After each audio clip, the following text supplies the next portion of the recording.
আসসালামু আলাইকুম। টেক সুন্দর আরও একটি নতুন ভিডিওতে আপনাকে স্বাগতম।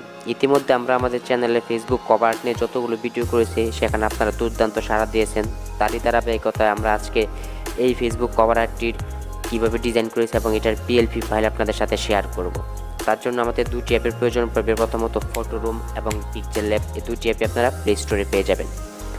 আর পিএলপি ফাইলটির লিঙ্ক ভিডিও ডেসক্রিপশন বক্সে দেওয়া আছে। আর পিএলপি ফাইলটি 4 ডিজিটের একটি পাসওয়ার্ড দিয়ে লক করা। আপনারা ভিডিও থেকে পাসওয়ার্ডগুলো সংগ্রহ করবেন এবং পিএলপি ফাইলটি ডাউনলোড করে নেবেন।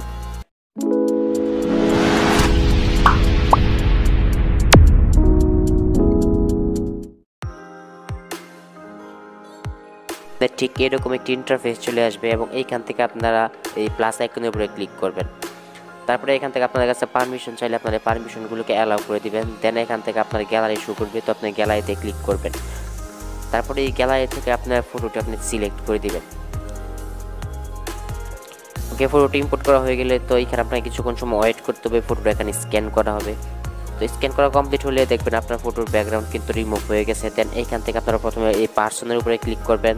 দেন এখান থেকে অ্যাডজাস্টের উপরে ক্লিক করবেন। তারপর এখান থেকে স্যাচুরেশন অপশনে ক্লিক করে এটাকে আপনারা -100 করে দিবেন। দেন এখান থেকে আপনারা আবার ব্যাক করবেন। তারপর এখান থেকে আবার এই আইকনে ক্লিক করবেন। দেন এখান থেকে ব্যাকগ্রাউন্ড অপশনে ক্লিক করবেন এবং এখান থেকে ইরেজ এই অপশনটাতে ক্লিক করবেন। তারপরে এখান থেকে এই অপশনে ক্লিক করে এটাকে আপনারা সেভ টু গ্যালারি অপশনে ক্লিক করে গ্যালারিতে সেভ করে নেবেন।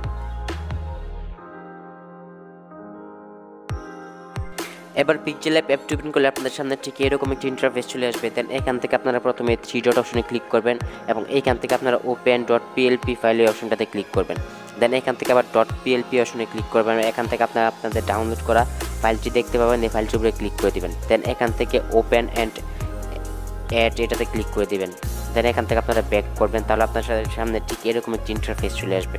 তো আপনারা এখন এটাকে কাস্টমাইজ করবেন যেভাবে, তার জন্য আপনারা এই লেয়ার অপশনে ক্লিক করবেন এবং এখান থেকে আপনারা দেখতে পাবেন সবগুলোকে আপনারা চাইলে কাস্টমাইজ করতে পারেন। তো প্রথমে আমরা ফটোটাকে রিপ্লেস করব। তো আমরা প্রথমে এই ফটো অপশনে ক্লিক করব।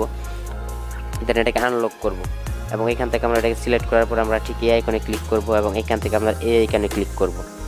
দেন এখান থেকে আমরা একটু আগে যে ফটোটি সেভ করেছিলাম সেই ফটোটি সিলেক্ট করব। ওকে, তো আমরা এটাকে একটু কাট করে নিই এবং আমরা এটা আমাদের মতো করে অ্যাডজাস্ট করে বসিয়ে দেব। তো আমি এটাকে একটু কাট করে নিলাম। ওকে, তো এটাকে এখন আমরা এখান থেকে এটাকে রিসার্চ করে এটাকে ছোট করে আমরা আমাদের পজিশন মতো এটাকে বসিয়ে দেব। ওকে, তো দেখতে পাচ্ছেন এখানে কিন্তু অ্যাডজাস্ট হয়ে গেছে। তারপরে এখান থেকে আবার লেয়ার অপশনে ক্লিক করব এবং এটাকে আমরা লক করে দেব।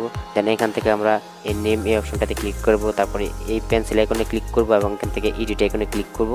তারপরে এখান থেকে আমরা আমাদের নামটি লিখে দেব। ওকে, তো দেখতে পাচ্ছেন এখানে নামটা কিন্তু চেঞ্জ হয়ে গেছে। তারপরে এখান থেকে আবার আমরা লেয়ার আইকনে ক্লিক করব এবং এখান থেকে এই আইকনে ক্লিক করব এবং পেন্সিল আইকনে ক্লিক করে পরের নামটা এখানে লিখে দেব।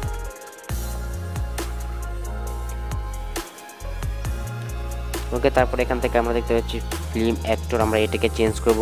তার জন্য আমরা এটাকে চেঞ্জ করার জন্য আমরা ঠিক এই ফিল্ম অ্যাক্টরটাকে সিলেক্ট করব এবং এইখানে ক্লিক করব, আবার পেন্সিল আইকনে ক্লিক করব এবং এইখানে আমরা লিখে দেব কন্টেন্ট ক্রিয়েটর।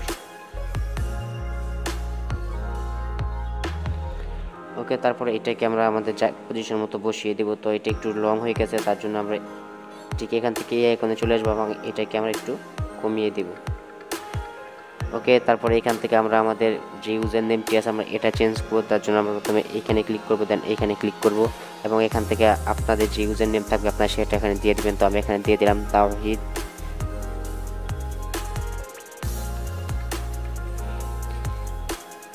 ওকে, তো দেখতে পাচ্ছেন আমাদের এটা কিন্তু কাস্টমাইজ করা কমপ্লিট। এবার আমরা সেভ আইকনে ক্লিক করে তারপর এখান থেকে সেভ এস ইমেজ অপশনে ক্লিক করে এখান থেকে আমরা আলট্রাটা সিলেক্ট করব এবং এটাকে আমরা সেভ টু গ্যালারি অপশনে ক্লিক করে এটাকে সেভ করে নেব।